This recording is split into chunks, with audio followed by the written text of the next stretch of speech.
As above, so below.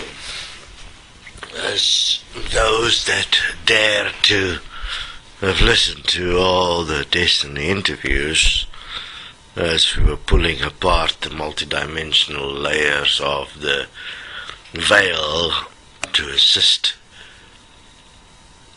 you would have noticed we clearly indicated in the history of man that in the beginning that the powers that were looking for control did not exactly expect what was happening on Earth.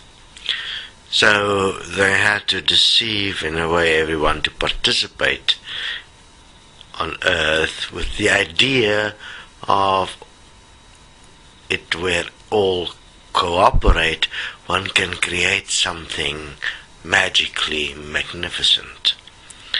What they did not explain, obviously, what was going on behind this. Again, here one must understand, as above, so below, is the core context of this reality. And what was created then as a facilitating process within the occupation of Earth was the soul. The soul from the perspective as a vehicle within which all the knowledge that was accumulated on Earth was deposited upon death, and then it was stored to be studied to decide how exactly to trap everyone within cycles for eternity, so that those that wish to be God can be God and the rest can be servants. And that had to be achieved by everyone believing that they will at some point either become God or they will be with God.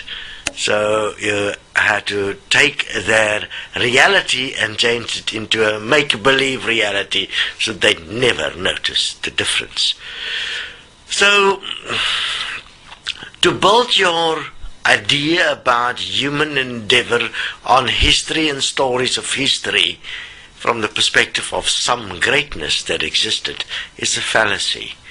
Those greatnesses were purely used and abused to install inevitably a system as what you have now in the world, where the few control the many, and it is done in a way where you can't see it because it's hidden behind veils and projections and imaginations. As above, so below. Exactly what happens on Earth now happened in heaven first. You are purely looking at the reflection of heaven. When you died, you ended up without any idea of what is really going on, because if you dared to question it, you were purely banned to the demon dimension. Those that has it in them, those that still have a spark of life, and at this stage it's very clear there are not many, I dare you to stand up and be counted, to be accountable, to be self-honest, because there is a deadline, and for good reason.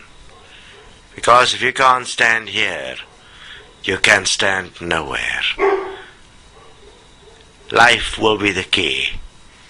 Will you be life?